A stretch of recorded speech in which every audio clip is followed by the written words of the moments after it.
Hello, everybody. Good afternoon. Welcome to today's webinar.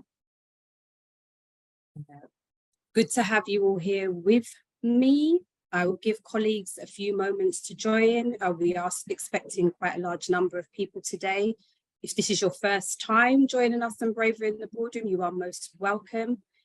We do have the chat. I'm going to guide you through some housekeeping in a few moments, but while we're doing that, please feel free to drop your name and where you're joining from into the chat. It would be great to know who's here.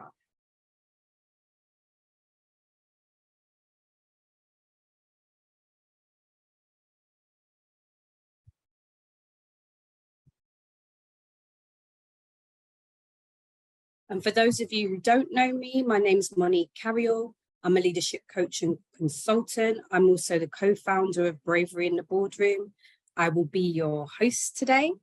And my colleague Ruby, who you can see here on screen with me as well, will be supporting me. And as I said, if you've been with us before, you will know Ruby is part of the dream team as well. And we have my colleague Millie behind the scenes, who will be moving the slides. So I'm just going to give people literally 30 seconds, and then we're going to kick off because we have a busy agenda.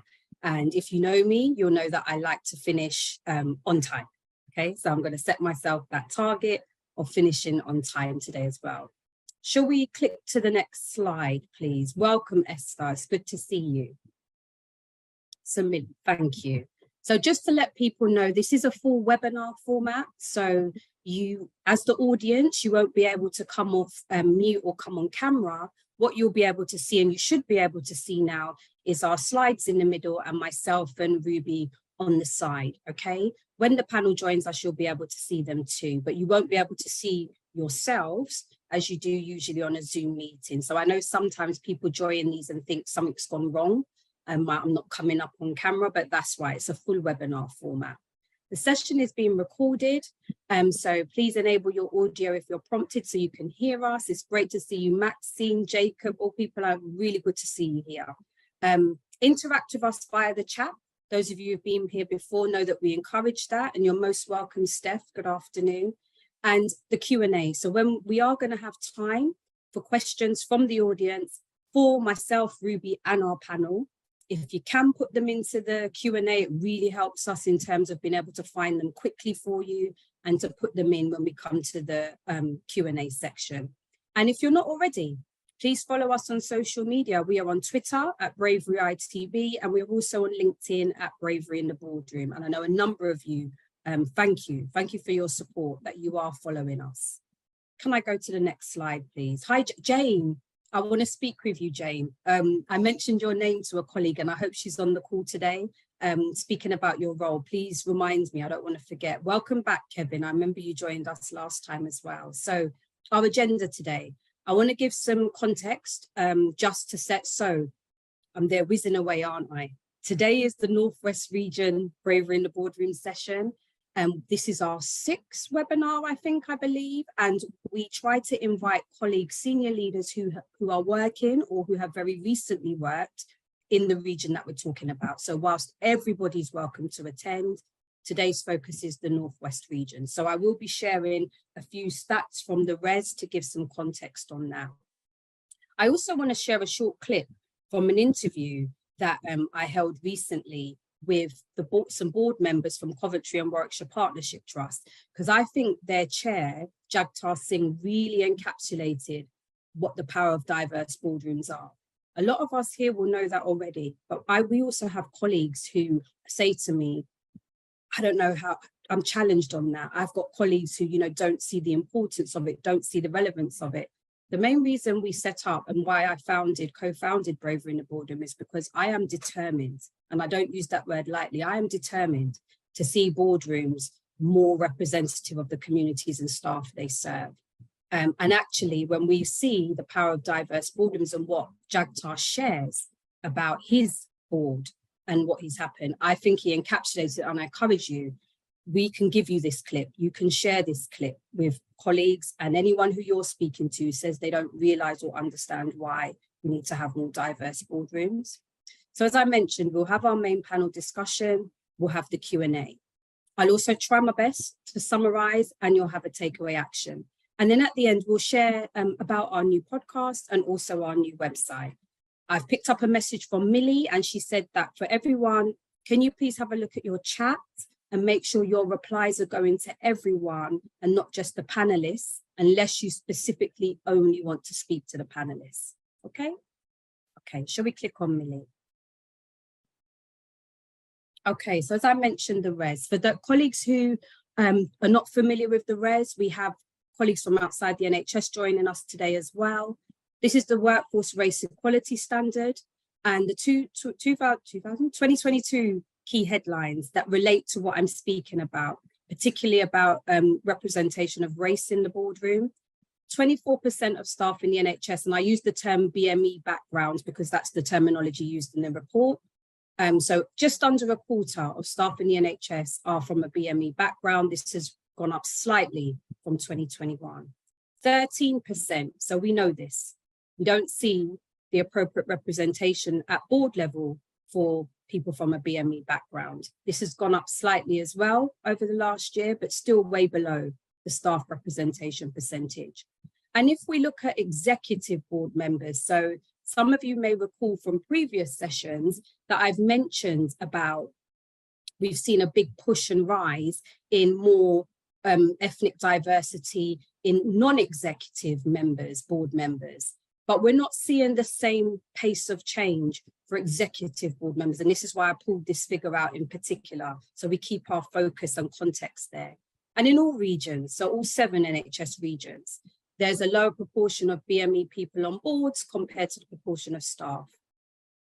Today, I have a panel of senior clinical leaders from the Northwest region. And I particularly, and I know Ruby will say more about this later as well, but I particularly wanted to pull up and say, you know, we know NHS clinical workforce is the majority of the NHS workforce, but we also know that we have a large representation of ethnically diverse colleagues at band 5, so you know that level, and we see it completely drop off when we go band 6 and above. So that bullet point there, the race disparity ratios are higher, reflecting greater inequality in clinical staff roles.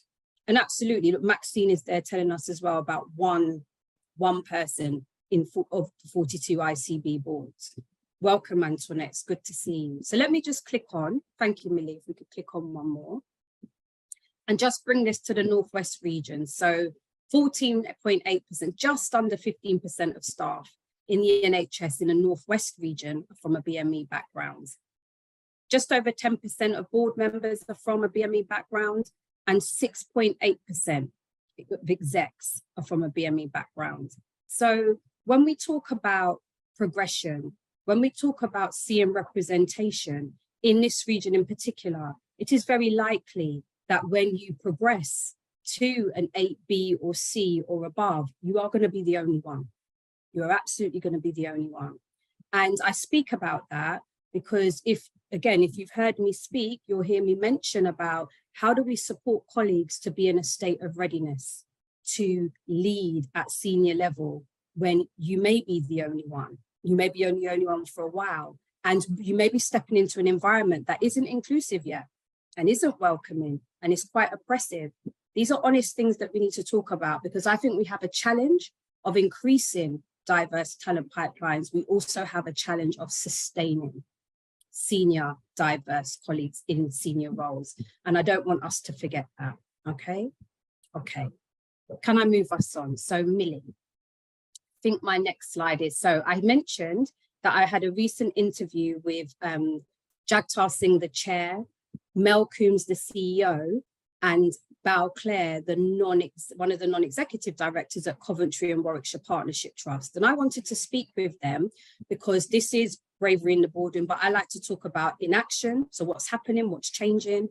And Coventry and Warwickshire Partnership Trust were recognised just over a year ago by NHS England for some of their RES indicator performances. And I wanted to understand more about what they were doing and what difference they'd seen by having a diverse board, diverse leadership, and really tackling discrimination, racism, and inequality. So I'd like to just play this 2-minute clip.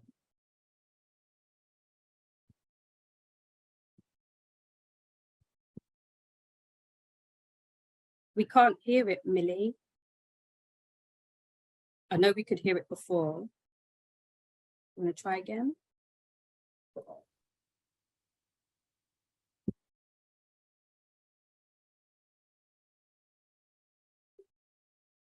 Hello, everybody, and welcome to Bravery in the Boardroom in Action. So today I am joined with board members from Coventry and Warwickshire Partnership Trust. So you're correct in saying that Coventry Warwick Partnership Trust is one of the most diverse boards in the country. And that's not come by chance. That's come because we recognise the pool of talent out there sits with all communities and with all groups with protected characteristics. Having a diverse board means there's diversity of thought, diversity of thinking, diversity of lived experience, which then influences our policies and our strategies. So a diverse board is able to deliver a clear business case of delivering its objectives and delivering its business, which in our industry, in our means, we save lives. So we're able to save more lives by a clear focus and understanding of our community and understanding of our staff, which then enables us to continue to recruit more diversity because people see us as a good place to live. Equality, diversity, and inclusion is everybody's business. It's a percentage of my business, it's a percentage of Mel's business, it's a percentage of board business, middle managers. So in real terms, the resource cannot be measured because it is our day job to ensure that we meet the needs of our communities, we reduce the health inequalities that they suffer, we allocate resources in a way which meets our strategy, in a way in which we also look after our workforce to ensure that they feel valued at work. And anybody who thinks that equality and diversity sits and rests with just the equality and diversity officer and maybe an admin officer to support them and another 3 people to deliver training have got the wrong end of this. This is a leadership responsibility. It's everybody's responsibility. It's our core job. Understanding equality diversity means you're a more efficient, more effective organisation and you focus on your core objectives. It isn't having an equality diversity officer to blame when things go wrong.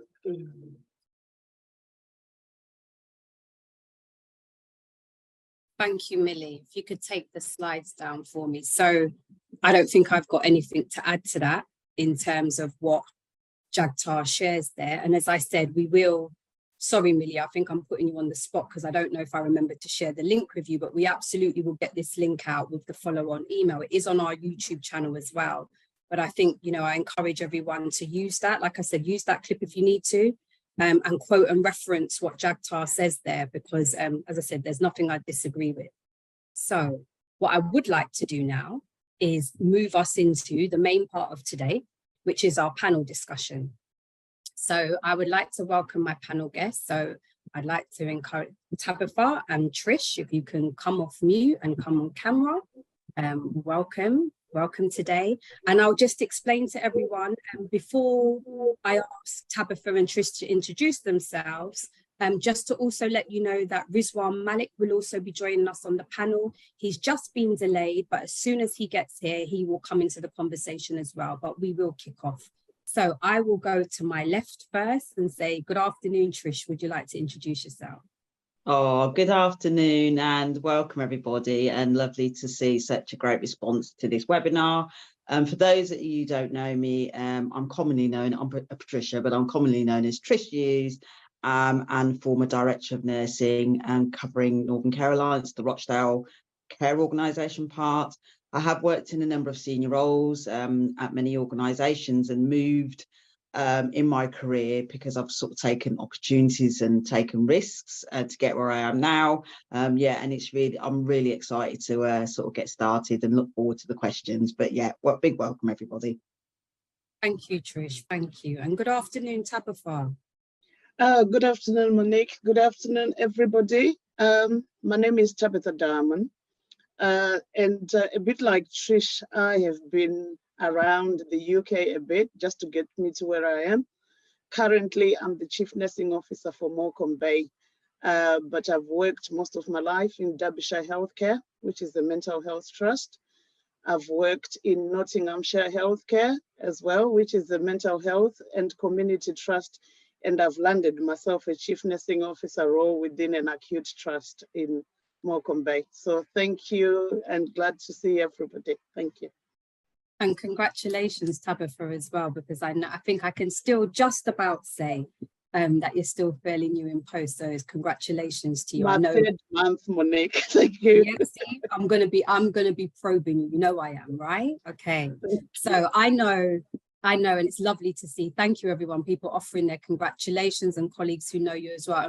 Look, Rizwan is here. Rizwan, like magic, I think you have just come in just in time. We've literally just introduced ourselves. So if you are settled, please come off mute and put your camera on. We are ready, literally bang on the money, Rizwan, for you to introduce yourself. Nothing like making an entrance. Hi, good afternoon, everybody. I'm Rizwan Malik. I'm a radiologist. I work at the Royal Bolton Hospital. Until the start of this year, I was the Divisional Medical Director for Diagnostics within the NHS. I have since then, and previously I was also the clinical lead for Greater Manchester. We had a rather elongated patch procurement, and I led on that. I have, after 11 years of medical leadership roles, stepped away, so I'm still a practicing NHS consultant radiologist, but I've taken my leadership roles into the commercial and private sector. Thank you, Rizwan. And you know, I'm gonna probe more of that out of you as well, because the conversations me and you had prior to here, I was like, I'd love that to come out in what we're talking about on the panel. So I'm conscious of time, so I'm going to jump into the questions. So Trish, if I may come to you first, you touched on there that you've held quite a few leadership roles and you've taken risks. It would be really good for us to understand a little bit more about your journey into senior leadership and what helped you to get there. Yeah, I think, you know, you do need that sort of sheer determination and ensure that you're not letting things get you down. You know, there is a lot of negative narrative around and you've got to be careful not to let that drag you down and don't lose your focus. I think really some of the key risks I took, I was working at Northampton General Hospital for many years, fantastic organisation, really done a lot to develop me. I took a risk I left the organisation to work at Luton and Dunstable because then I was going to get higher band, and that was great experience for me. I did that for 2 years and then I came back to Northampton for many years. I was able to get an 8A interim role, absolutely fantastic. Then I took a risk. I applied for 8B roles in London. There was a 6 months fixed term contract, which I applied for. And interestingly, originally I didn't get the job, but this is the important thing of making sure you still go for that interview, because a couple of weeks later, the person they'd offered it to had turned it down and they offered it to me. It was a 6 months fixed term contract and I took the risk. It did get extended, but that gave me an 8B role in London. And I probably didn't look back after that time. So I think that is, you know, that's an area where you do need to take that risk, and that gave me that sort of platform to apply for senior roles in London. But I can talk about that a bit more later because I know we've got a set time to just talk that through. Yeah. No problem at all, no problem. And just from what you shared there, in terms of, I know you said about taking risks, but in terms of, so you've got us to where you've got to an 8B and kind of springboarding from there. Was there anything in particular that helped you to get there? I know it's a difficult one, isn't it? I think for me, I've tried to stay positive and not think it's necessarily my race that's holding me back, because I think it's that balance, and we know it does have an impact. But the thing is, when we get lost in that and you can't see the wood for the trees, so you have to really keep positive and think, right, okay, yeah, I didn't get that job, but I'm going to go again. And you do end up applying for lots of jobs. So what I will say to people is it is experience and it's networking. Yes, it can be hard when you're turned down many times, but I think it's that find within yourself that sort of sheer determination and will. And don't forget as well, particularly for women of colour, that, you know, being that role model because I know as I've progressed my career, I've got lots of people I'm still in contact, and people will come to me or message me and say, Trish, you know, you inspire me. I can see that you've done it, so I'm going to do it. So don't forget about being the inspiration for your other fellow women of colour, where we know it can be very difficult for them. So I always see myself as having a dual role about climbing that professional ladder, but also how can I support others by that being that role model and mentoring and support. But hopefully we'd get a chance to talk about that later. Yeah, thank you, Tris. And Tabitha, if I come to you and say you touched on the organizations that you've worked with in your career and then stepping into the Cube, but to ask you that same question, especially when you were at Derbyshire and Nottinghamshire, was there anything in particular that helped you on that journey and progressing? Thank you, Monique. It's been a long journey. You can look at my gray hairs to show that it's been a very long, challenging journey to get to where I am. So for me to get to where I am now, I worked for Derbyshire Healthcare for 23 years, and I found myself stuck at kind of an 8A level. And I thought, after 23 years, you know, what else do I do? I didn't have a clue about mentorship, coaching, support. So I was very brave, and I approached the chief executive officer, who is the chief exec now in North Healthcare. At the time, he was the chief operating officer. And I said, how does a Black woman get above an 8A? Because I think I've had enough of this level. That's when he opened my eyes and said, actually, have you got a coach? What's one of them? Have you got a mentor? Was one of those. So that's one thing that's sometimes kept away from most of us BMEs. We don't have a coach, you don't have a mentor, you don't have direction. Nobody gives you that information. It's very easily given to others, but we don't get it readily unless you ask for it. So I decided to step out of Derbyshire and decided to take a risk like Trish. I went on the interim, you know, started picking interim roles, but I only did it for 10 months and I went to Black Country. So from 8A, I jumped to an 8C as the assistant director for nursing and safeguarding. So it had to take that jump and to take the risk of jumping. So from that 8C, that's when I started progressing into deputy directors of nursing, deputy director. Again, at that level, you get stuck. So the support I got to get here, please, anybody, you need a coach, you need a mentor, you need networks. Information does not readily flow to BAME staff. It's kept somewhere. I don't know where that is. So my mission is anybody who looks like me, I will share what I know. I will mentor, I will coach, and that ladder that I used to climb up, I'm not taking it off. I want everybody else to climb up that ladder and to get to where I am, because it took me years. I'm about to retire, and I want young people to get here before they get to my age. So mentorship, coaching, networks, very helpful. Yes. Thank you, Tabitha. And just to say, I must say as well, when I approached all of you to come onto the panel, there wasn't a moment of hesitation.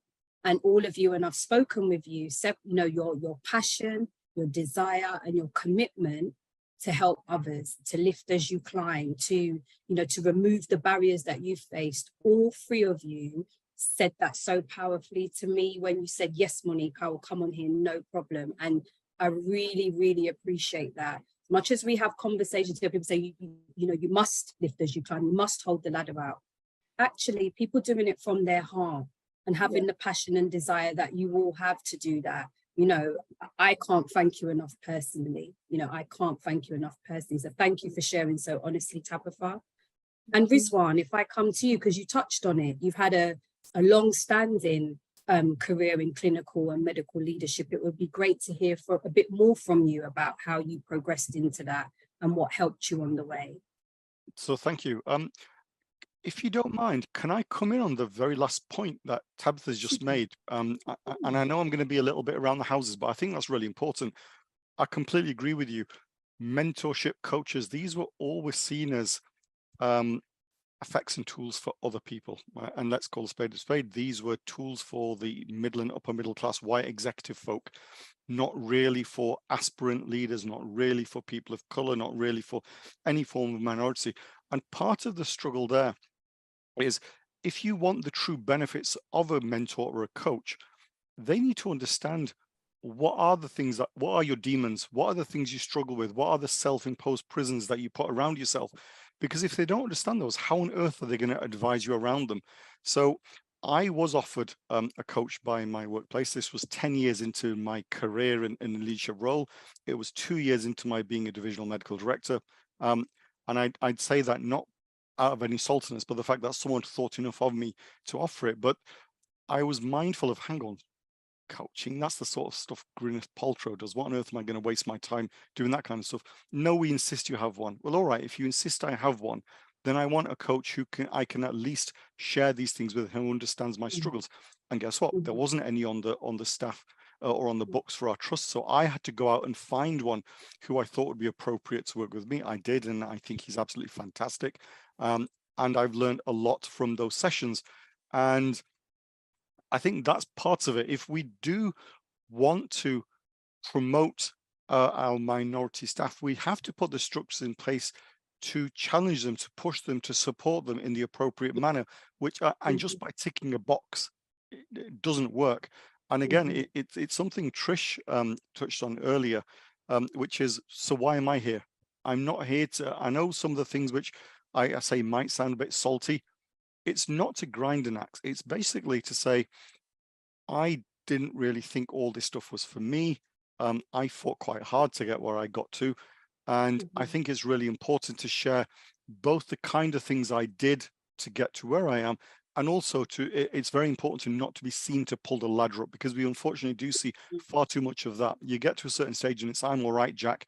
And you daren't take risks. You daren't speak out after a certain level because you want to progress higher up. And that clearly is inappropriate as well, because that then means that everyone is stuck in Groundhog Day. Everyone has to meet the same challenges, the same issues that we've encountered in our careers. And what is the point of that? So when I became clinical lead in my trust, we had a department where it was pretty much part of the course that the next clinical lead would be the next most senior consultant along the chain. I'd been a consultant for, how's it, about 4 years by that stage. I clearly had a reputation of being a gobby so-and-so. I wasn't shy to speak my mind. And that's part of the crux. You know, I wasn't someone who's prepared to sit on the sidelines when I saw things that were wrong. And so our trust went into turnaround. Not surprisingly, none of my colleagues were very keen to step into the leadership role because, surprise, surprise, diagnostics and radiology were always one of the trouble points, and you know, it was always thus. And so I got approached by the head of the division at that point to say, look, not just because everyone else has said no, I've spoken to your colleagues, we'd like that you think a little bit differently. Would you consider doing it?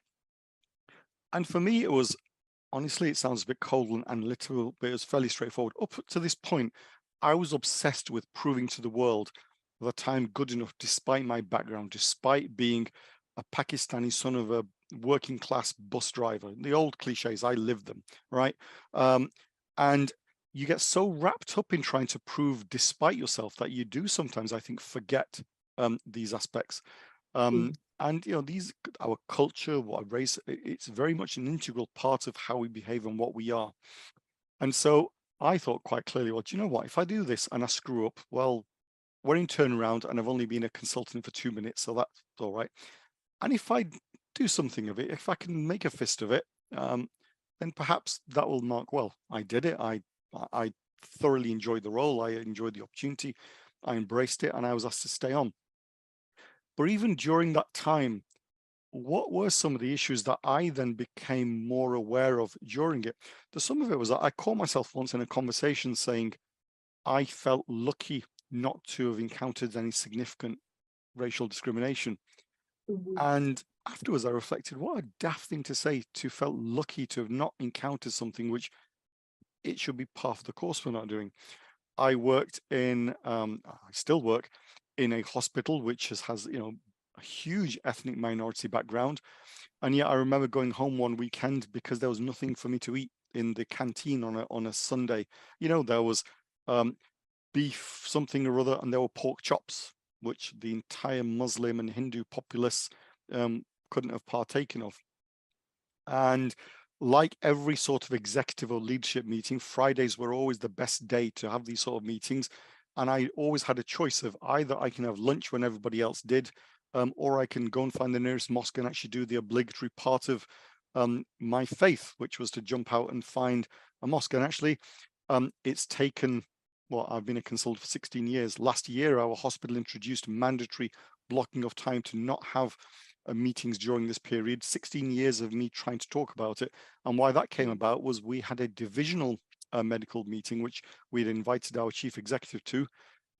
She said she couldn't make it on the Thursday morning, and so the meeting was moved to a Friday lunchtime, to which I said, fair enough, I'll give my apologies. And it was, hang on, you can't give your apologies, you chair this meeting. And I had to explain again why I couldn't join a meeting at lunchtime on a Friday. And fair dues to CEO, she thought that was unacceptable and issued a moratorium. But there was always a hoop jumping exercise. And I guess the point is, I have a thick enough skin and am bullish enough to sort of plow through this. The number of times I've spoken to other colleagues in IT staff, nursing staff, some of my colleagues, and it was, look, you're really talented. Why are you not applying for some of these roles? And it was, they're not for the likes of me, or I don't get access to the starting points for these things. So if I don't get access to the starting points, clearly they don't really want me to progress. And I think that's where we're missing out. It's not the, can you apply it? And Trish, I completely agree with you. It takes a lot of guts to apply for a role thinking you're not going to get it. It really does. And when you don't, you always keep wondering, is it because I'm not good enough, or is it, are there any other factors? And most of the time, you just convince yourself, I didn't get it because I wasn't good enough, which frankly isn't true most of the time. There are other factors at play. But when you've plucked up the courage to do this, and then you fall at the first hurdle, who's going to try again and be knocked down again and again? I applaud you for that. I really do. And so that's pretty much why I'm here, really, to help share what kind of stuff did I do? How did I navigate some of the landscape? And hopefully just to say, do you know what? I'm just a regular bloke which came from a normal background. And if I can do it, there's nothing special about me. What can I do to support you? And maybe what can you learn from what I did to also take talent right to where it should? Yes, Rizwan, and you are brave. You are brave. You embody brave leadership in what you shared there, and having the courage to, because you may not see it as courage, but we know that it is, and we'll see that from what people will share in the chat here and what you said there. Like, so powerful, so powerful. Thank you. Tabitha, I know you had your hand up, so before I come to the next question, should I come back to you? I'm sorry, I know we That's limited all right. time. I just wanted to come back to the mentorship and coaching, because I suppose what I missed out in that is the fact that within the mentorship and coaching, the thing that worked for me was sponsorship. Because I agree with Rizwan, just mentor and coaching, sometimes it's just a name and it's a tick box and everything. But what actually you find from your networks is the sponsorship. And I think that's what I outlined about, I don't take the ladder off, because it's that sponsorship, supporting people and mentoring them to basically do their CV, their supporting statement right, to get into that interview room. That's what I'm talking about. And I got that through Black Leadership Network, through NHS, being supported by people who look like me, actually hearing my problems, where I'm coming from. And now I have a saying where I say, you fall 7 times and you get up the 8th. Meaning you go for, I don't know how many interviews that you fall, but don't give up, because the 8th or 9th time you get up. So I just wanted to outline that there is a difference between mentor coaching and actually being sponsored. Sponsorship is actually very powerful. Yes, very true. And I think sponsorship is being spoken about more recently, isn't it? About that enabler as a development tool. When we see here about sponsorship is key, and it is, and mentorship is key. And it's one of the core reasons why we have Bravery in the Boardroom. because the likes of Trish, Tabitha and Rizwan, we don't have enough of you. We know that, right? We haven't got enough of you. And you're all very busy. So being able to try and provide space where we have a number, we've got over 70 people on the call today who can hear from you. This, what you share in here is like magic. And it is like that actual sponsorship and that mentorship. It can unlock what gets shared here. I know from what other colleagues who've attended our previous sessions, I say this unlocks things for people. This really helps people to move forward or to understand some of what is that almost like hidden, isn't it? Nobody gives you that tap on the shoulder. Here, what I'm trying to say is our panel's tapping every single one of you in the audience on the shoulder today and choosing to share their insights. But Rizwan, I can see your hand up, so I want to come back to you before I go to the next question. Thank you. Sorry, I'll try not to monopolize. I think we so someone's just said something in the chat which probably nicely encapsulates what I want to say. And it's sometimes you find you have ideas and others don't give you the opportunity to share your knowledge and skills. And again, it goes to the heart of taking the risk of applying or putting yourself forward. I had a couple of scenarios where I'd been to some AGMs, been to conferences and boards, and you sat around the table and someone said to me, they were from NHS something or other, we really need someone like you to join and step up. I went, great. I felt really proud of myself. You think, shared my contact details. That email, that call will come any day now. It's fine. It went by and I thought, all right, so maybe I'm not quite as good as I thought I was. Then 6 months, 9 months later, you're at another conference, or you're not the lead, and you're sat around another table, and someone else in the same group and says, we really need people like you, Rizwan, to join and to come to Central to give that perspective. And again, the same thing happened, and I didn't really voice very much. The third time it happened, and I basically figured this is just a talking shop, and I perhaps was a little bit hangry at the time. I'd not had my caffeine, which is why I'm drinking it now. And when someone said the same thing again, I just said, can I just ask something? They went, what? I said, you keep saying someone like me. What's wrong with me? And they went, I beg your pardon. I said, well, this is the third time one of your department has talked about someone like me. And clearly I'm not good enough because I never get that call which goes forward. What is it about me that isn't right for your problems? You try not to push too far. Is it because I'm from the north and you're in like southerners? Is there anything else about me that you don't get? Lots of shifty glances, lots of nervous. And so that for me was a tipping point as well, which was, well, clearly I think I'm good enough and others think I'm good enough, but only so far. So then I'll try and do it my way then. And that led to me pursuing a portfolio career, to deciding, you know what, I'm just going to showcase what I do in my own way. And if that helps people, great. If that gets me anywhere, great. But I'll enjoy myself doing it rather than just being sat back and then being accused of not putting myself forward and not being there to actually take the falls. Thank you. Thank you for clarifying that. I think there's a really powerful point you raised in there about actually you knowing, because I think that's the other thing as well. You have confidence in what you brought to the table and saying, actually, I can bring my expertise into other places. And I know that you're a clinical director in private healthcare as well. And I know usually colleagues here to know that as well. You've got talent, and if that door isn't opening, you can try another one and have the confidence to do that too. Such a powerful point there. So you've all shared with me as well. You've kind of answered my next question about some of those challenges that you face. Trish, I want to come to you because I know from our conversations offline, you use a lot of your experience and influence to help tackle inequality. So it'd be great to hear a little bit more from you about how you do that and the support you choose to offer to colleagues. Yeah, no, I think that's a good question and linked with, so I saw somebody put a detailed question in the chat about how you stay, how you as you rise, how do you stay true to yourself and to your values? I think some of that for me is getting older. I'm 51 now. Luckily to have dark skin that I've aged well, but I think some of that is that maturity of character and not having to sort of prove yourself. I think when you do get, I have got to that director level, and it really is. What's really important for me is for me to be the voice for all of you, my people of colour, and also for our communities are often seldom heard. They are not listened to. So when I feel, if I'm in if I need to speak out at a regional meeting, a national meeting, and if I never feel afraid, because I think if I don't say it, who is going to say it? So that's what drives me. You drive me to do what I do and to where I've got to. And I think so. To give a sort of an example of how I've supported inequalities. At Rochdale, I was there for 6 months, so covering Northern Care Alliance, executive director nursing, covering Rochdale.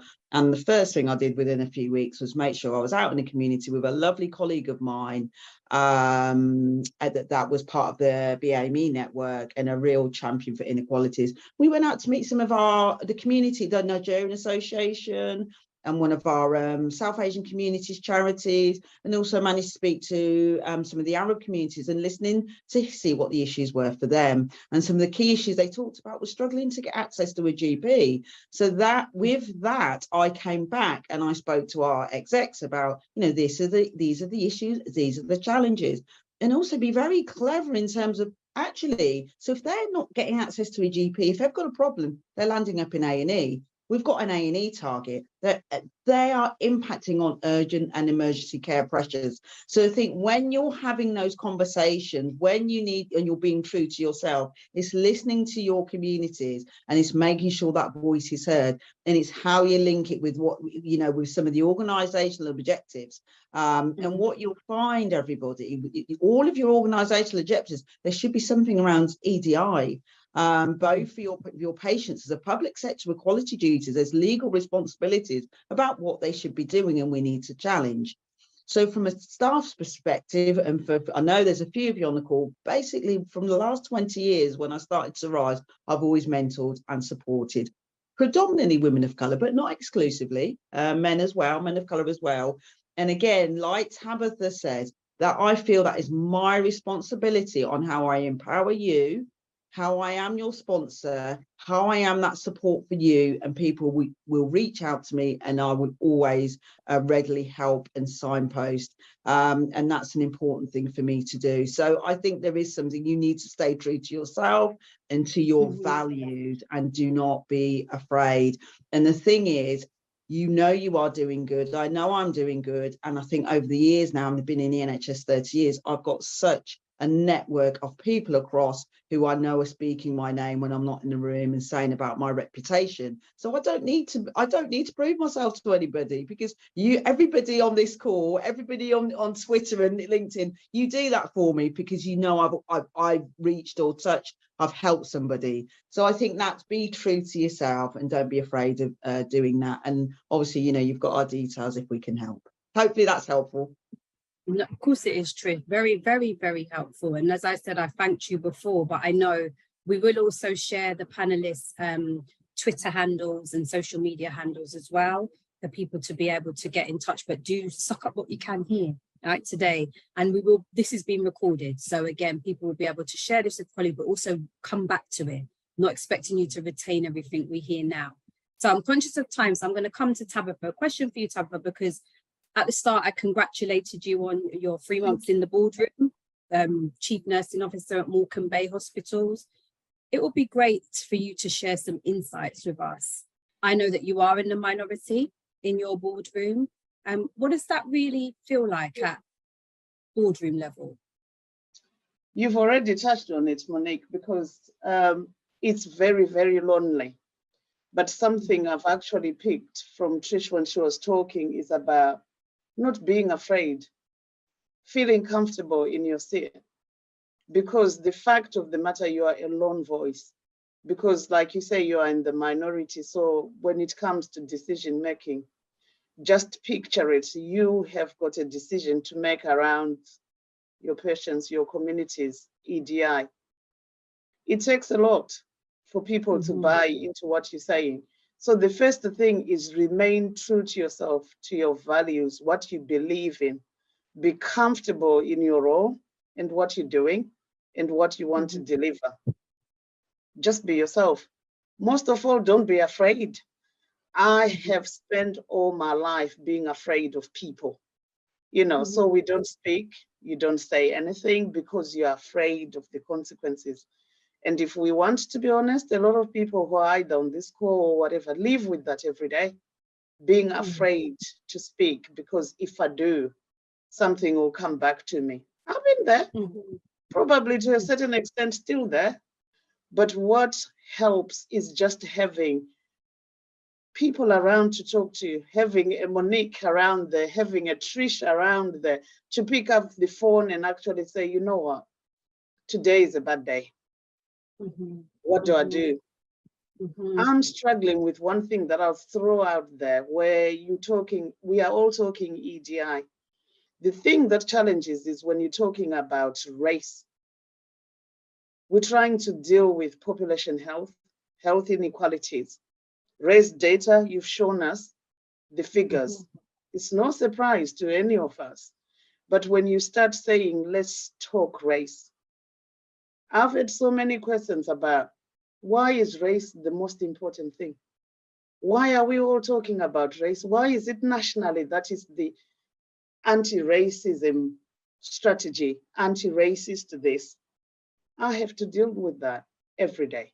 Just be comfortable and don't be afraid. Is it easy? No, it's not. But it's knowing who to go to when it's really, really tough. That's what I'm saying. But it's not easy just to have your networks and people to offload is the only way I can say, and actually be comfortable in your seat. Monique's mic's just gone off, so I'm going to step in, and I've got some of the questions already. So thank you for that, Tabitha. The next question is for Rizwan. And what I want to ask is, Rizwan, is what should be prioritized to increase senior diverse talent pipelines, particularly for clinical colleagues? I think what should be prioritized in the first instance is access to the appropriate courses to equip you for these roles.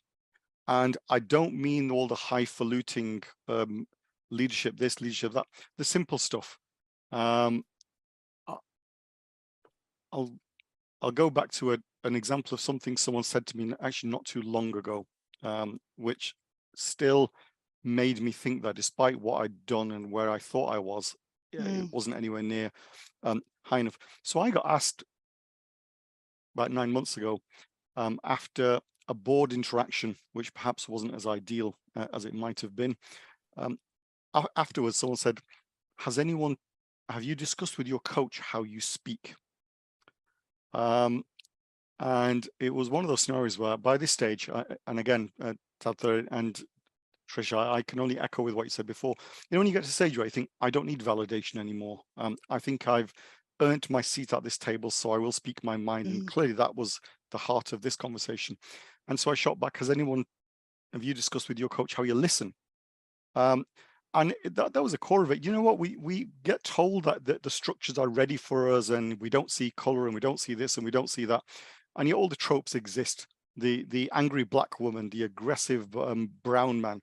And this is what it was. So when the trust in turnaround, when we're in a global pandemic, it's all right for Rizwan to come along and save the day or to be me and, you know, fight fires.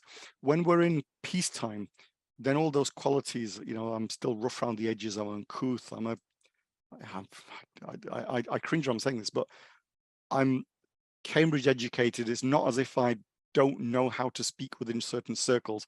I choose not to waste time spending time and effort modulating my tone and my words. I'd far rather interact in an authentic manner. And yet, still, this was an issue for people. And to be fair to that person, they came back to me a couple of days later and reflected on that conversation and said, they get what I'm saying now. So parts of it is to get things ready.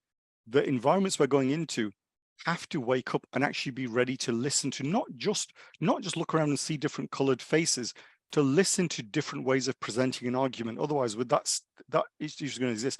I can't control that.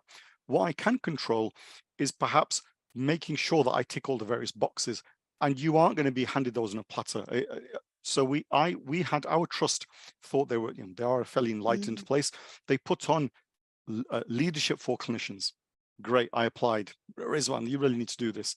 except of course, one of the main criteria for them was a monthly debrief, which guess what, took place every Friday between 12 and 2. So the first year the course was put on, I said, what are you going to do about it? Well, we're doing nothing, mate. You can't join this because it's mandatory. Fine. I'd quite like to join next year, mistakenly assuming the next year they'd juggle stuff around. Cohort 2 started, and guess what? There was mandatory debriefs on a Friday, 1 and 2. So I thought, blow this for a lark. Can you just send me the list of topics that you think I should be knowing about as a clinical leader? And I used my study leave budget and my course fees. And you know what? I went on those courses and I learned from them. And again, sometimes you don't realize you need to learn these things because it's an entirely different language, this leadership exec language, to what you do from a day-to-day basis. And if you want to swim, you've got to learn how to handle some of these curveballs. So I did it myself. And then when it came back to it, I said, there you go, there's my CV. And I'm all right to apply for these things now. But that's where I go back to, conversations with more junior staff, non-clinical staff, IT staff. And when you speak to them, what they point out to you is, I'm never promoted or put forward to go to that course, which leads to these higher things. So it's not that I don't want to apply, but if I'm overlooked at the first or second step, then it tells me that people don't think I'm worthy. So what we need to open access to those courses to the junior nurses, which aren't just, courses for their mates at band 7 and band 8 going forward. You want your band 5s to go forward. And the same principle, it's all very well when we look at all these EDI figures about how many Black and ethnic minority people we've got. Fine. How many have you got at band 8, band 9? How many medical directors or clinical directors have you got which come from minorities? Those are the figures that count, not the ones that you want to reflect on ticking boxes. And I think until we open up the entry gateway, we're never going to get to the increased band of high people, mainly because they just look around and think either it's not for me because there aren't enough of me, or the other reality is they'll look at me without knowing me, and they'll look at some of the colleagues here and think, what have I done? What morals of mine have I compromised to get where I've got to?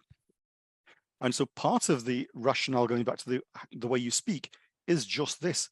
Yes, I can speak a certain way, but actually I want to just get across that. I don't need to. I shouldn't need to. People shouldn't compromise minor assets of their core being to belong at a table. Thank you, Rizwan. I'm back. Rizwan, you see what you just said there? That last bit you said there, that is it. That is it. You should not have to compromise those aspects of the core of who you are. You said to me when we spoke, I don't know if I missed it when I just dropped off, but you spoke about the fear of difference. And I don't know if that just came out in what you recounted, but that encapsulates what Tabitha was saying about race. The fear of difference. That is the thing that needs to be broken down. Because one, we can't do our best work if we can't show up as who we really are, and why shouldn't we embrace and celebrate? Why shouldn't everyone embrace and celebrate who they are? But the fear of difference is what blocks. That is one of the biggest barriers to equity and entry, exactly what you were speaking about. So please forgive my Zoom gremlins. I have an ongoing Zoom gremlin that just shuts my mic on my laptop. I'm back on the phone. We are back in business. So Ruby. Just to comment on that, Rizwan, because I could totally agree with what you said, and it's to share a story that I've been on interview panels for many boards and kind of trustee role, board advisor roles, and often when you have a homogenous group of people that have a similar way of thinking, the in crowd, what tends to happen is when they see difference or diversity as a risk or a problem, they speak differently. He's going to challenge differently. He's going to behave, or they're going to behave differently. And that means that this doesn't fit with the culture that we've created in the board, where we, have to be speak in a certain way or challenge in a certain way or tick the box. And it just made me think about how people think, and what Monique said about the difference, and how difference actually is an opportunity. It's a great thing. And how do we increase people's awareness around that actually difference is not a risk. It's a benefit for your organization. So I just wanted to add that. Yeah, 100%, 100%. So Ruby, I'm keeping an eye on the time. I know I've got a couple of more questions for the panel from our side, but I'm also conscious of, I think we've got quite a few questions coming in from the audience, and I don't want to miss them. So can I hand over to you? And Absolutely. Can we take a few questions from the audience and get some of those going? And panel, I know I'm taking you back and forth, but I'm keen that one of the things that we know colleagues really want to join is to be able to put questions to you as well. So I don't want to hog it with all my planned ones. So I'll open up to Ruby. She'll direct the questions to you. If you prefer someone else would answer it, just let us know and we'll move that around. Okay, so over to you, Ruby. Thank you, Monique. So this is a question to Tabitha and Trish. This individual is saying that they're a D&I lead and they often help their BME colleagues become a little bit more confident, but they find that despite opportunities coming up, they are very reluctant to apply. So, how do you go about, because you both mentioned how you're very supportive, and, how do you go about supporting people to just increase that confidence and really take those risks, like you said, and make those applications and take that step forward?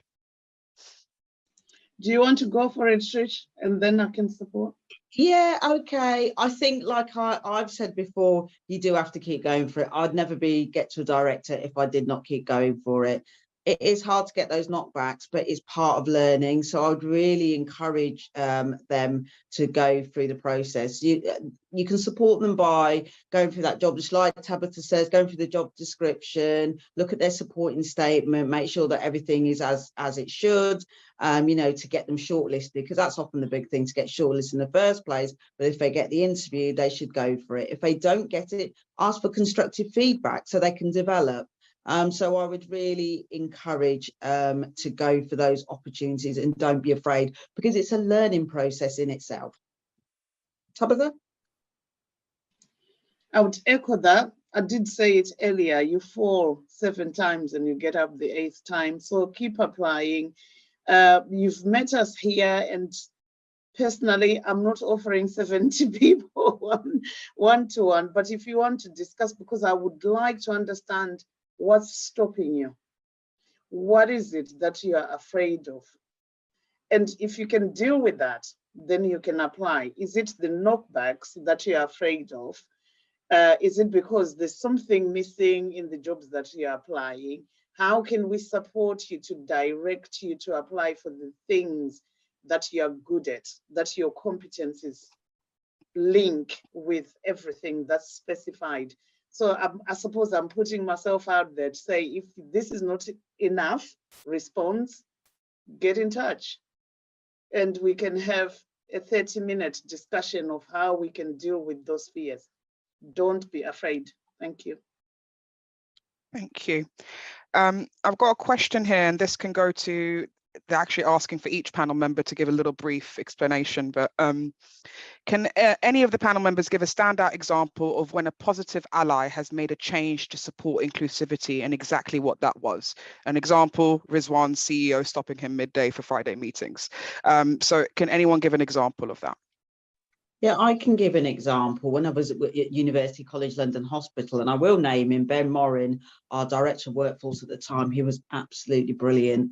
And he was supportive in terms of, I literally had only been there about 6 months, and an organisation of 10,000 staff, I found they didn't have a network. They didn't have a Black, Asian, minority ethnic network. And I really wanted to develop something. Again, it's that sort of like, I know I need to do something different. A lot of people talk to me. I was a matron at the time, the only Black matron, so I would have a lot of people approach me with their concerns. So I knew a network was a good thing. But Ben Morin, he was fantastic. White ally, amazing. Even up to now, if I ask him for a reference, anything like that, he's like, yeah, Trish, whatever you need. So the other thing is, when we talk about, and there was a question about our sponsors, and the difference in a sponsor is a person that speaks your name when you're not in the room.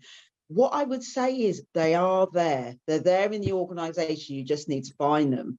So you do be brave and reach out to somebody that you probably have got a bit of a connection with, and just drop them an email and just say, look, do you mind, can we spend a bit of time? Can we have a chat? And that's how you find that sponsor. And also, if you reach out to your executive board as well, they're often willing to support you. So I would look for that person in your organisation. You know who they are. They're that little bit more friendly, or they're in a meeting and they seem to listen a bit more. I would then follow up and just say, look, this is what I'm trying to do, or, you know, I want to progress my career. I see you've made it to whatever. Is there anything you can do to support me? Because if you don't ask, you don't get. Thank you. Thank you. Just looking through the questions. Give me a minute. I think just to thank you, straight talking there. And I'd say just from my own experience of being in the boardroom and seeing and both sides of the coin. So when I was trying to progress my own career, exactly what Trish was saying, when I worked in service improvement and I was a commissioner, and I always felt like I was bringing the bad news, or, you know, I was the one who was pushing and driving that change that there was resistance for. But looking for that person, like you said, who would nod, who would maybe just sort of say at the end, that was a good presentation, or, oh, great, that really liked how you came at that. Asking them a bit more, oh, was there anything different I could do here? Especially for me, because I'm not from a clinical background. And I was very much working and leading change projects that were absolutely working with clinical teams and colleagues. I would always look for and ask for advice and look for that person. And sometimes what I'd also say is, I had sponsors. I didn't understand they were sponsors before, but it wasn't always necessarily very senior.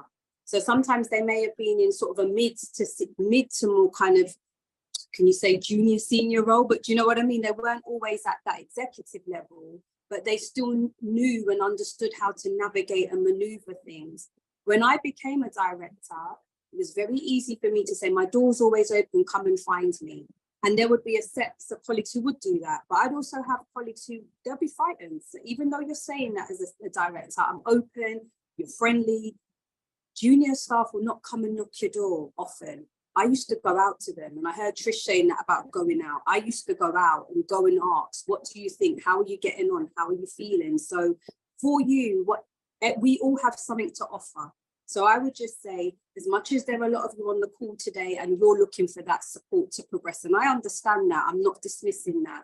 Don't forget that we all have something to offer. Whatever level that you are at, you will have something to offer somebody else as well. And sometimes that can be win-win for you, because that offer to someone else can sometimes open the door for you in terms of finding that person who can support you as well. So I just wouldn't forget also what you know and share. You might not think it's much, but it can unlock something to somebody else.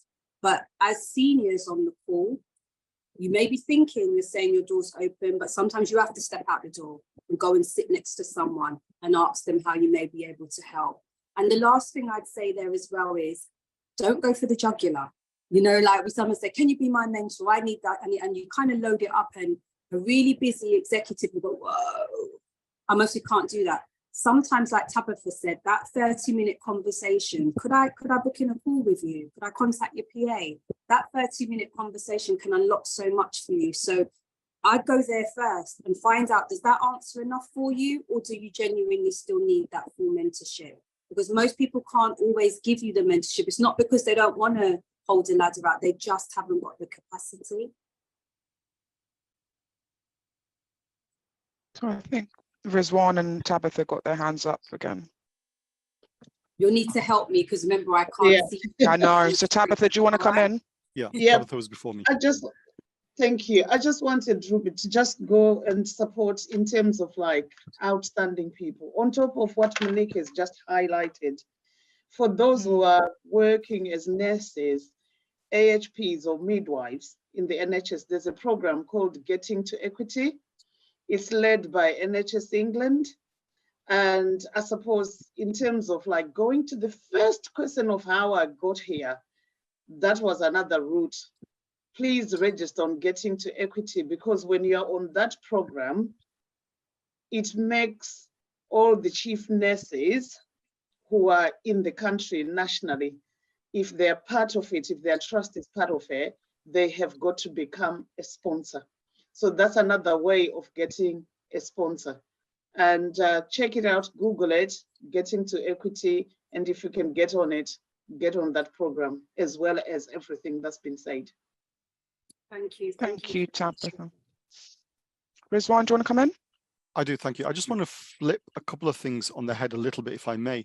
The first one is just to reinforce the point about I see these opportunities and I don't apply. The danger of that is you wrap yourself up into this entire thought of the world's always against me, I'm never going to get anywhere. And yet when you do see that chink, you do see a door unlocked, you don't try and open it. You literally won't get anywhere if you don't at least put yourself out there. If nothing else, you'll get constructive feedback, hopefully, of what you can improve yourself. We're all on a journey of improvement, right? No one's the finished article.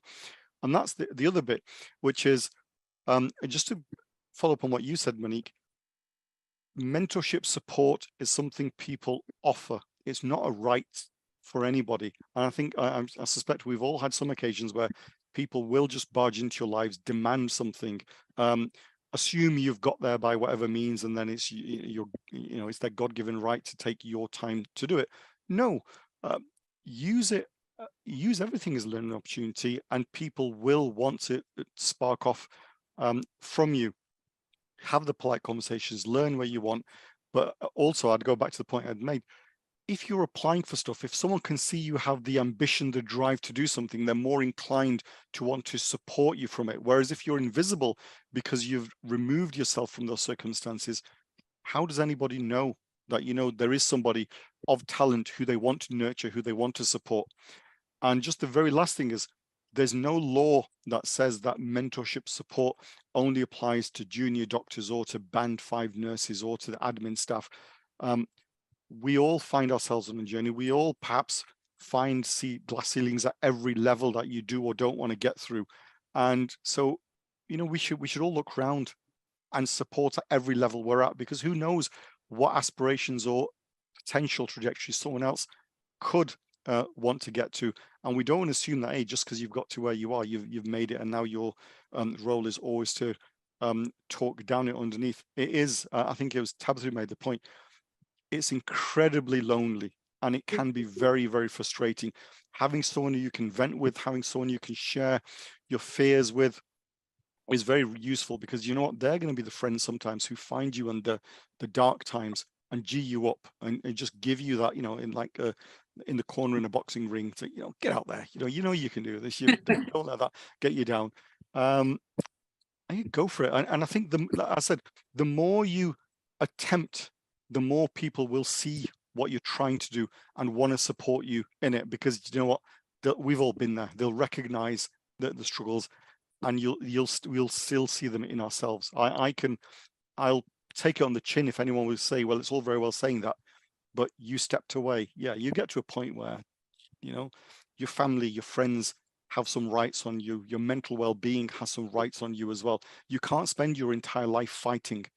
And that I sort of decided I'd got to where I'd got to within the NHS for now and within my region. And I did also think it was going to be a waste to lose a decade of that experience. And so I decided to channel it in other parts of my portfolio career, because I clearly still feel I may have something to offer. So that's the other point, is don't feel restricted because everyone else does things this way. If you've got talent, just find other ways of expressing it, and you'll be noticed at some point. Yes, it's so true. So when we spoke, and you were saying to me, oh, but Monique, I've stepped down from, those my senior leadership duties with my trust. And I said, I want you on even more, Rizwan, because actually I want here, Bravery in the Boardroom is about being honest. It's not to put people off. It's about being honest. And exactly what you were saying there, Rizwan, one of the things that I think is important for colleagues here to take in on the call is about building your support toolbox. You've heard me talk before, I mention this a lot. Building your support toolbox. What are some of those support tools that will benefit you and will help you to be in there? Yes, you've heard of some of the more traditional ones, coaching, mentoring, support. What Rizwan was talking about there is about building your network, building your safe spaces, isn't it? Building your trusted advisors, who you can go to when it's tough, and you need that. And you will need that as a senior leader. Even when you are in the majority, even when it's great, senior leadership in the NHS is tough. Even when the going is good. I stepped away from it. I was in the boardroom for 5 years. I believe, from what I've been told, I did well at my job, but I was tired. I was tired. I was tired of having a phone stuck to my ear 24/7 and juggling my 3 kids. And I led strategy and transformation. I felt my roles, I had to have energy for everyone. I had to have that energy to say, we can push this change boulder up the hill. We can do it again. You know, we can move it forward. When you are a change agent, you usually bring that energy, you bring that innovation, you bring that, yes, we can. My tank was empty. My tank was empty. So even though my tools had helped me along the way, and they absolutely helped me to stay there and to grow and to manage and to try and my best to show up as me, you know, I was tired. So 10 years at Rizwan, I take my hat off to you. Take my hat off to you, because that's no mean feat. And to then be brave enough to say, actually, I'm going to step into a new arena now. I'm going to use what I've learned and share that so that it's not as tough for others coming behind me. But I'm also going to I'm still going to stay in leadership roles and add value. And I think, you know, you've inspired me. All of you have inspired me, but that inspires me to say, like, yes, you may end one journey, but you can open the door and start another. Listen to what Tabitha shared with us about how long you were at your trust in Derbyshire, Tabitha. And actually that didn't let that dampen your spirit. You didn't let that dampen your ambition. So the conversation here and the risk Trish took all the time, it's not doom and gloom. I want this to be this is a real conversation. So your eyes are open. You're learning about what can be in your support toolbox. I hope you feel encouraged by the bravery that you've heard today. And I'm not hearing our panel guests saying, look at me, I'm so brave. They're explaining to us very clearly how that bravery and courage and knowledge and experience and insight has built up and where they've gone to in the depths of themselves to be brave enough to challenge. So I just want to pull some of that out in terms of what we're hearing. There's so many gems in what we're hearing today. But the magic of that, you know, you do have choices. We all have talent. But actually, we've also got to take some of that on ourselves and move it. And we use our collective power and energy here. This is the other thing about the movement. And I know Sam's on the call today as well. Me and Sam founded this movement because we knew that we needed collective energy to challenge and pull down the big systemic barriers. The barriers that we're talking about, some of them are systemic, they're long-standing, they're deep-rooted. We have to come together to address them. It's hard for people to do it on their own and you get tired. Yeah, so it's those two bits of energy and understanding and learning for yourself, but also we come together as a collective movement to try and support each other to pull down those systemic barriers. Yeah, I really want that to be a key takeaway from what we hear today. So I'll get off my soapbox now. All right. So Ruby, do you have any more questions? No, it's just a comment also on a theme that I've noticed come up here as well, is that space to really reflect on what you're doing. So every single one of you mentioned, you know, taking a step back and thinking about what you said or what you did or how you did it. And I think often when we're in working in the NHS in these types of roles, you're so busy, you're flying off your seat all the time. It's really important to balance that well-being and that time to reflect on that journey. So I just wanted to point that out. I have a question, if you don't mind. So my question is about this wonderful thing called imposter syndrome that creeps into your head and tells you you're not going to be great at that. You're not going to do it. You know, you're not doing this. And all of that, especially when we see that there's a lack of representation. So there's a certain conditioning that then happens that I'm not going to break the ceiling. I'm not going to get to those roles. How do you deal with that and balance that self-critique of yourself versus, you know, developing and that kind of journey to progress forward? And I don't mind whoever answers that question. I'll give it a go. Go for it. Thank you. You're reminding me of my Bevan days, imposter syndrome. Some of it is not because you've imposed it on yourself. Some of it is being told constantly, you're not good enough in these jobs. Some of it is applying. You know, when you're applying, you're falling, you're not getting it, you're not getting it. Confidence dies down and you think, I can't do it, I can't apply, I'm not doing this anymore. So some of the imposter syndrome is supported and developed systematically by the institutional racism that's there, that discriminates, that makes you lose your confidence and you lose yourself because you start then doubting yourself. Where you can deal with imposter syndrome, where I did, was looking at, actually, I am good enough. And that takes a lot. It really takes a lot, because racial trauma is not easy to deal with. So it's taking back, reflecting, and actually looking and telling yourself you're good enough. Having your networks telling you you're good enough. It needs a lot of self-belief, self-confidence, and then supported by those networks and the coaching and the sponsors and everything that we've said to get you back to actually, I can do it. And you can, everybody can, because the imposter syndrome sometimes is imposed by other people. Thank you, Tabitha. Couldn't agree more with that. And I just want to weave in the question Sam asked earlier as well, if you don't mind, about anyone or any event who perhaps unlocked doors for you. And it would be wrong for me not to join this and call out the one person who I blame for unleashing me onto the world and onto you lot, which is my friend and colleague Rachel Dunscombe, because she was the one she was CIO at Bolton, who I started to have conversations with, and she saw this medic who was a bit of a geek, who enjoyed stuff and empowered me to do stuff where other people really wouldn't. And that I'm tying this back to this whole point of imposter syndrome, because you know what you do? You wrap yourself up into, maybe I'm overthinking myself, maybe I'm thinking too much of myself, especially if I'm not going anywhere. And then, it's the whole, going back to the language thing, right? Is me speaking up for myself arrogance? Whereas in others, with less melanin in their skin, it's an empowering thing, right? The confident man, whereas it will just be the mouthy so-and-so.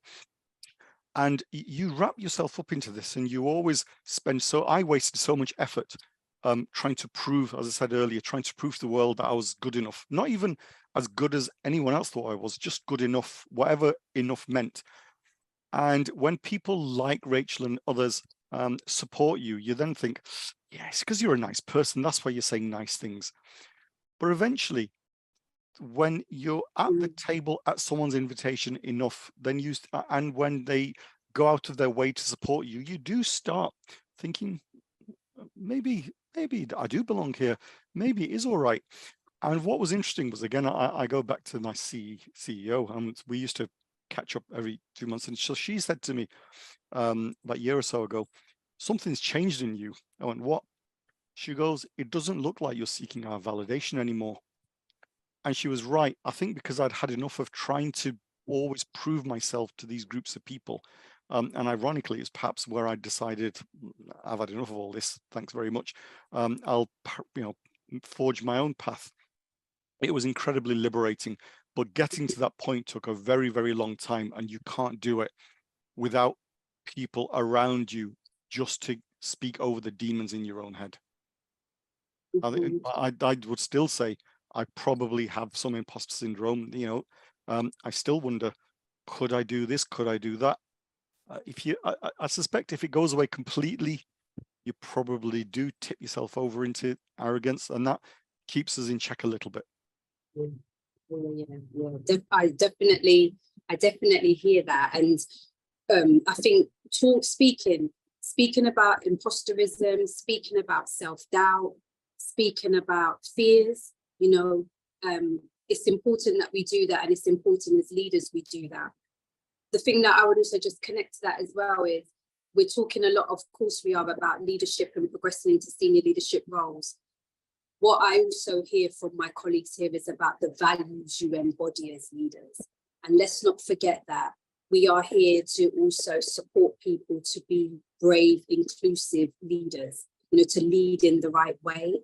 And that's what I heard there from you. So being honest about the doubts that we may still have. You guys don't even want to see me before we click start on these webinars, but I don't really like being in the limelight, but I'm determined to build a movement. And I know I have to be in the space, and you have to take certain conversations forward. But actually being able to do it afraid, or being able to voice that still happens to me, is important, because sometimes colleagues aren't stepping forward because they think, oh, until you get rid of those feelings, that's when you're ready. And Tabitha, I had a question for you. I know on our list, and I just wanted to ask it here, if I may. Do you think there's anything in particular that told you were really ready for abroad member, an exec board member role? Was there anything when you were pushing and progressing your career that you felt that's when I knew I was really ready? That's a difficult one, Monique, because you never know whether you're ready until you're in there. I suppose years of experience and everything that you've done, you start asking, what is it that I need to be a board member? But until you are in the boardroom, and this is where it falls as well, I'm going to be confident in the boardroom. Sometimes takes shadowing, acting into it, because until you sit in the boardroom, you never know whether you are ready or whether you're not. I know it may not answer your question, but that's a fact. Because to experience boardroom, you have to be sitting in it. And you do start as a wobbly executive director, and then the confidence comes with like the discussions we're having now. But you don't know until I think when you are in the boardroom. But there's certain things you have to work to get yourself ready. Understanding how board works. You have to understand what's a unitary board, what is strategy, what is performance. And I thought I understood those things, and I do. So the things you can work to, but to understand whether you're ready, you have to be sitting in the space. Thank you. And I agree. I think the thing to connect to this as well is I mentioned at the beginning, I think I said it, where I wanted to particularly focus on senior clinical leadership today, because we've been blessed with a number of fantastic panel guests over the sessions that we've held. But I'm also very keen to see, whilst we are seeing chief medical officers, we're seeing more diversity in those roles. We're seeing more diversity in chief people officers as well. But I was keen to hear more from our nursing colleagues who haven't switched code, if I say it that way. We've had nursing colleagues who've switched to strategy, who've switched to other areas. And also hearing like what Rizwan was sharing about where you can take your senior leadership and how you can bring that still into the private healthcare space as well. So I wanted for people to hear from yourselves as clinicians in senior roles, because we've either heard from clinicians who've switched codes, or we haven't had the privilege of having clinical colleagues here and sharing it. Trish, I think I can squeeze one more question in. I know, Trish, you were at Northern Care Alliance. And for those of you who aren't aware, it's one of the biggest trusts in the NHS, has a Black male CEO and also has a Black chief nursing officer.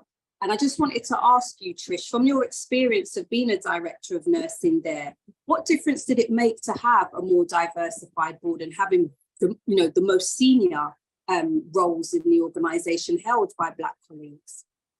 Yeah, I think it's picking up on what Rizwan has said before about that diversity of boards and diversity of thought. I think that's what it brings. I mean, it is helpful that, the chief nurse and the chief exec there are amazing, and people of colour as well. I mean, that's absolutely brilliant. But I think, again, and I've seen some of the questions, it's how you bring your true authentic self and that you're not afraid. And somebody I did see on the call had just said, oh, how do you speak? I'm not very eloquent. The more you ask questions, you'll get more eloquent. You will feel nervous sometimes and your voice is a bit shaky, but you put your hands up and you make that point. And that's what I do in that space. That's what I did at the Northern Care Alliance. I brought that, for example, I tend to start, just a bit of a tip, I'll start with a bit of a story. So I'll just come in, if we're talking about maternal health, for example, not that I've got responsibility for maternity, I said, well, if you look like me, you're 4 times more likely to die in pregnancy.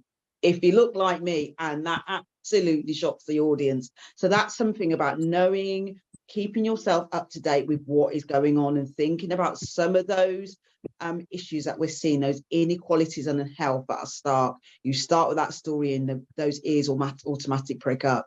And so then once you start with that, then you say, right, okay, what do you suggest? What are we doing? Are we ensuring that we're doing that? I think the other thing we also need to know, and you'll realise as you ride through your career, these are statutory duties as well. You know, so it's not a nice do and a can do, or we will do a bit of EDI. The H Trust have got a statutory responsibility. So what I would say is go away, understand. I read the health service journal articles, see if your organisation can get you subscription because it's expensive. I know all of the stories. I know who's got CQC outstanding, inadequate. It's getting that knowledge behind. So when you do talk, you've got that knowledge and intelligence that comes behind it, and that gives you that credibility. And the only final thing to say is that really important lift as we climb, because what helps build your credibility and your confidence is I've got to where I am. How am I helping somebody else? If there's 70 people on this call, how are you helping another 70 people? How are another 70 people helping another 70 people?